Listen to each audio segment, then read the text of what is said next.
Cuando vemos imágenes como estas, solo hay una palabra que a la mayoría le viene a la mente. Y esa es, claro que sí, Lego. Líderes indiscutibles en el negocio de los juguetitos de construcción. Pero hubo un rival canadiense que casi les hizo cosquillas. Mega Bloks, de ser una simple copia a desarrollar una imagen propia en bloques que no necesitaba parecerse a nadie más que a ellos mismos. Pero Mega Bloks no se detuvo en los bloques. Tenemos rompecabezas, pinturas, imanes y mucho más en esta historia. ¿Quieres saber cómo pasaron de ser una simple piedrita en el zapato de Lego a formar parte del imperio más grande de juguetes en su momento? Quédate, que aquí veremos cómo es que esto sucedió.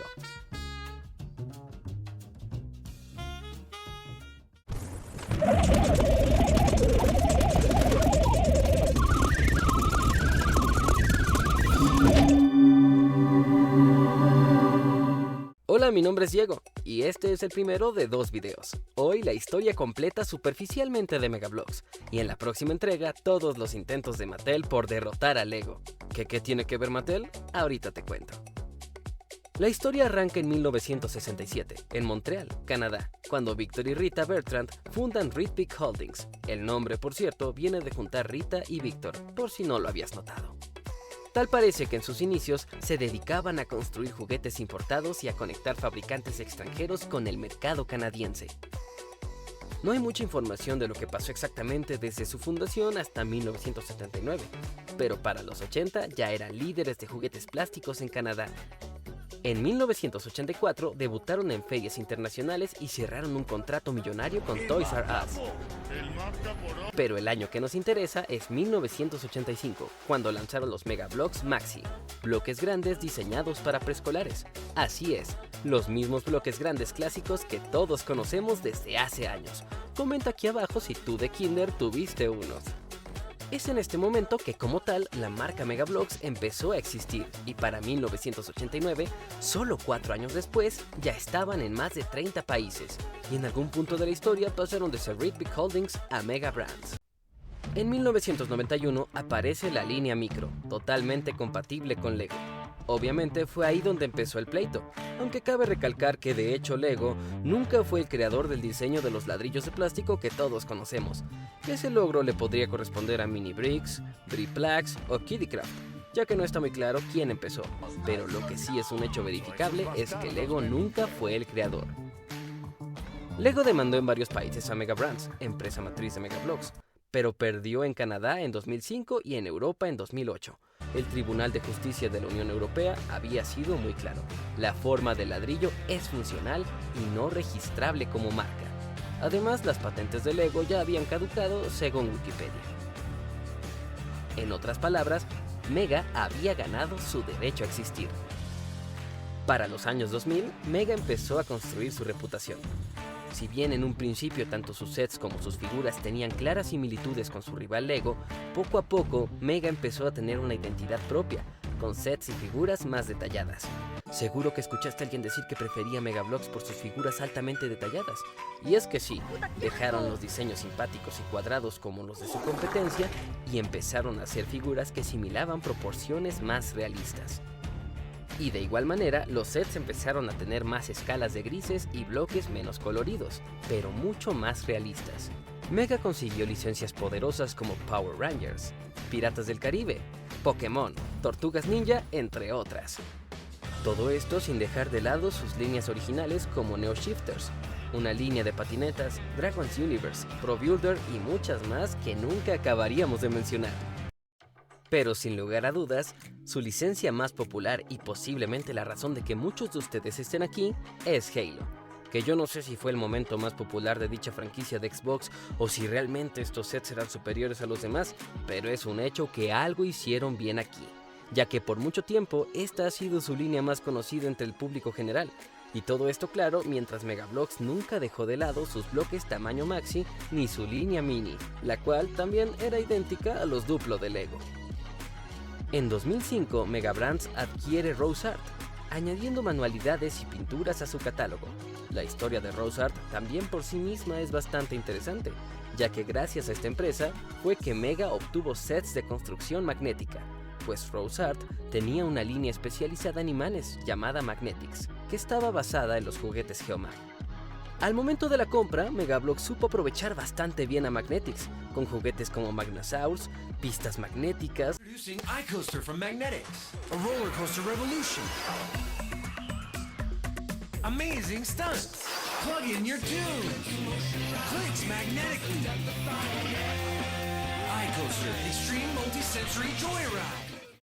Mag Warriors, Battle Strikers y muchos más. Como dato adicional, Magnetics tuvo algunas demandas por parte de padres de familia, debido a que los imanes de estas piezas en ocasiones se salían del plástico que los contenía y llegaron a haber casos de niños asfixiados por este tema, lo cual, tiempo después, obligó a Megabrands a cerrar la empresa y más tarde rebrandearla como Magnext. Megabrands se metió en otras áreas, como rompecabezas, trompos, figuras de acción y su línea de robots Strux, que parece que intentaba competir contra los Mindstorms de Lego. También se adelantaron a su época con un robot interactivo llamado Brian el Cerebro, algo así como ChatGPT hoy en día, pero hace casi 20 años. En 2014, Mattel compra Megabrands por unos 460 millones de dólares. Al momento de la adquisición, Mattel decide dividir su estrategia, Megablox para preescolar, añadiéndolo a la familia de Fisher-Price y creando la marca Mega Construx en 2017 para fans adultos. El agregado Construx hace alusión a la primera marca de construcción que tuvo Mattel en su catálogo, siendo Construx una línea de juguetes lanzada en 1983, la cual tiempo después fue cancelada, pero el nombre, como ya vimos, fue reciclado. Mattel no perdió el tiempo, pues era su oportunidad para finalmente hacerle frente a Lego. Con una marca que ya tenía un nombre y cierto prestigio en el mercado, lanzaron una línea de Megablox Hot Wheels y otra de Barbie, los cuales son de sus juguetes más antiguos y famosos, así que aprovecharon que eran dueños de ambas marcas y que ahora tenían una marca de bloques para manufacturar sets armables de estas dos grandes franquicias. En el caso de Hot Wheels, incluso hubo adaptadores para que fueran compatibles con sus pistas Track Builder. Si eres de México, te interesará saber que Mattel tiene una mega planta en Monterrey, aunque bueno, también Lego la tiene. Con el tiempo empezó a haber algunos inconvenientes, por llamarlo de alguna manera, ya que muchos consumidores se empezaron a quejar de la mala distribución que Mattel estaba teniendo con Mega Construx, teniendo estanterías vacías o con productos que nunca llegaban a determinadas ciudades. Hay rumores en internet de que Lego paga a ciertos distribuidores para colocar su producto en primer lugar y no dejar espacio a otras marcas en el área de construcción. Quizás suene lógico, porque empresas como Nintendo lo han llegado a hacer. Sin embargo, esto no lo pude verificar, pero igual lo menciono. Aunque bueno, si nos vamos a Amazon y ponemos en el buscador Mega Construx, nos aparece en primer lugar Lego. Yo ahí lo dejo. Lo que sí es un hecho curioso es que con el tiempo Lego y Mega se fueron arrebatando licencias clave mutuamente. Varios ejemplos de estos son: Minions y mi villano favorito pasaron de Mega a Lego.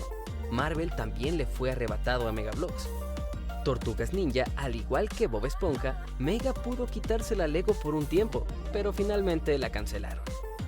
Pero la más fea, y en tiempos más recientes, Pokémon, la cual ha sido una situación particularmente dolorosa, ya que la franquicia de los monstruos de bolsillo fue una licencia que se había mantenido con Megablox desde hacía más de 20 años. Cada pérdida fue un duro golpe a las ventas de Mega Construx, aunque no todas las franquicias perdidas fueron culpa directamente de Lego, ya que Mega dejó de producir sus propias franquicias originales, tales como Dragon's Universe, Streets, Battle Strikers, Block Squad y muchas más. Y aunque esporádicamente relanzaron algunas líneas propias previamente canceladas como Pro Builder, Magnext, Bestias Pegajosas y Cubros, había una fuerte tendencia a sacar muy pocos sets de cada una, al menos si lo comparamos con la cantidad de sets que solían sacar antes de la compra de Mattel. No me malentiendan, si bien tuvieron una especie de segunda época dorada ahora de la mano de Mattel entre 2015 y 2016, lo cierto es que llegó un momento en el que, a pesar de adquirir casi de golpe tantas franquicias tan importantes como Alien, Futurama, Fallout, God of War, Terminator, Star Trek, Borderlands y otras, Resultaba interesante que nunca llegaron a explotar dichas licencias, sacando uno o a lo mucho 2 sets de cada una de estas nuevas franquicias, siendo muchos de estos sets simples figuras coleccionables y ya, sin sets complejos ni estructuras complejas. Mega en sus mejores momentos llegó a ser la segunda marca mundial de construcción, alcanzando cerca del 11% del mercado. Y si bien eso no es ni la mitad de las ventas de Lego, fue bastante popular en Canadá, Estados Unidos y México, con presencia moderada en Europa y el resto del mundo. Su verdadero fuerte eran los niños preescolares y las licencias de videojuegos, encontrando, como lo decíamos anteriormente, su especialidad y creando juguetes completamente diferentes a los de su competencia.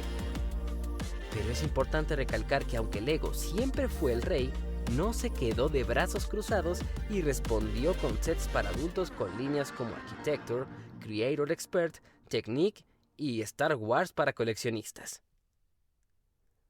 Además, en 2014 estrenaron La Gran Aventura Lego, que recaudó casi $470 millones y aumentó sus ventas un 14%.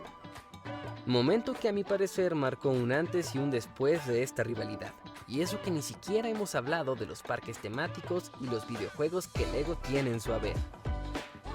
Y por si fuera poco, en 2014, además de ser el año del estreno de la película de Lego, fue el año en el que Mattel compró Mega Brands. Quizá por el hecho de que durante años el puesto de la mayor empresa juguetera era disputado entre Hasbro y Mattel, pero fue justo en 2014 cuando Lego logró colarse en el top, tomando el primer lugar desde entonces y con bastante diferencia. Desde 2023 prácticamente no hay lanzamientos en serie de ninguna licencia, ya que si bien han salido algunos sets de Fallout, Skyrim, The Witcher y algún otro como lo mencionaba anteriormente, estas licencias suelen tener 1 o 2 sets a lo mucho. Y a eso se le suma el hecho de que la mayoría de estos sets no se distribuyen fuera de Estados Unidos. Últimamente habían apostado mucho por Pokémon, incluso al grado de que pareciera que era la única licencia a la que le dedicaban recursos, lanzando una gran variedad de sets, figuras y líneas tanto para adultos como para niños, todo con una excelente distribución en tiendas físicas y virtuales. Sin embargo, como lo mencionábamos anteriormente, esta licencia pasará a manos de Lego en 2026. Y ya ni hablemos de Halo, la que ayer fue la licencia estrella de Mega Bloks, hoy pasa por una situación complicada, ya que en todo 2024 solo lanzaron un set, que de nuevo no está ni siquiera disponible en tiendas físicas. Aunque siendo justos, hay que mencionar que la propia franquicia de Halo no está pasando su mejor momento ahora mismo. Todo esto nos apunta a que Mega Construx está en declive. En los últimos días, Mattel ha anunciado una nueva marca de bloques llamada Mattel Brick Shop, que parece que busca venderse como una línea premium para coleccionistas, arrancando con Hot Wheels en bloques, con piezas metálicas y reciclando algunos modelos de Mega, e introduciendo varios nuevos. Nuevamente, Mattel quiere tener una competencia directa con Lego, en este caso amenazando en específico a las líneas Creator Expert, Speed Champions y Technique, como si de alguna manera trataran de recuperar el lugar en el mercado que alguna vez le perteneció a Mega. ¿Quieres saber algo curioso? Mientras tanto, Mega Bloks Preescolar va muy bien, ya que desde que se integró como una línea más de la familia Fisher-Price, sus ventas han sido muy sólidas, y los bloques gigantes para bebés son de lo más estable que tiene Mattel en esta categoría. Cabe mencionar que a fecha de edición de este video, Mattel ha revivido el viejo logo de Mega Bloks para preescolares, lo cual personalmente me gustaría ver algún día en la marca para adultos. Pero viendo el panorama actual, me parece improbable, o al menos lo es por ahora con Mattel Brick Shop al horizonte.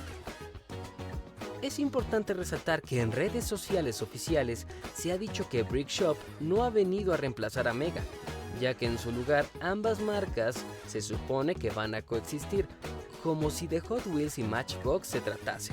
Aunque en mi opinión no es difícil creer que esto sea verdad, y tal vez más bien se refieran a que Mega no va a dejar de existir porque están los bloques para preescolares. Hay un video aquí en la plataforma de YouTube de este canal, que presuntamente logró entrevistar a gente dentro de Mattel.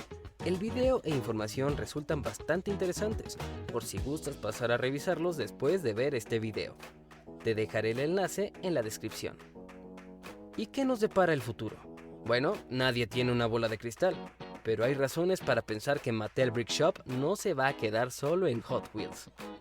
Podrían venir sets de Barbie, de Uno, Monster High e incluso He-Man. Si ya lo hicieron con Mega Construx en su momento, ¿por qué no repetirlo ahora en su versión premium? En 2026 será el 25 aniversario de Xbox y de Halo. Y aunque aún no se sabe cómo van a llevar a cabo este evento, se puede especular que habrá mercancía de sus franquicias insignia, o incluso de la propia consola. Podríamos esperar sets de aniversario de Halo, o quizá de otras sagas como Gears of War o Forza Horizon. Tal vez tengamos algún set armable del Xbox original clásico, así como ya lo tenemos de la 360. El punto es que si bien Mega lleva un tiempo sin sets nuevos, no se descarta que Mattel aproveche la ocasión para un posible relanzamiento especial de este tipo, ya sea bajo el sello de Mega o el de Brick Shop. Y bueno, así es como Mega Bloks pasó de ser un negocio familiar canadiense a pelearse con Lego por décadas. Sobrevivió demandas, sacó imanes peligrosos, un robot parlante, tuvo licencias enormes y perdió otras tantas. Hoy sigue mutando entre el éxito preescolar y la incertidumbre para coleccionistas. Lo único seguro es que Mattel no va a dejar de intentar. Y quién sabe, a lo mejor hasta se terminan aliando con Lego. Así como Hasbro se rindió con su marca de bloques Creo y decidió licenciar la marca Transformers con la propia Lego. Suena descabellado, pero Mattel mismo ya ha colaborado con sus rivales antes. Un ejemplo es el Monopoly de Hasbro, edición especial con Barbie. ¿Y qué digo? El propio Hasbro se ha aliado con Mattel para sacar sets con Mega Bloks. Ahí tienen los sets de G.I. Joe. Pero en fin, si quieres ver cómo Mattel ha fallado más veces en vencer a Lego que yo en Forza Horizon, suscríbete porque el próximo video te va a encantar.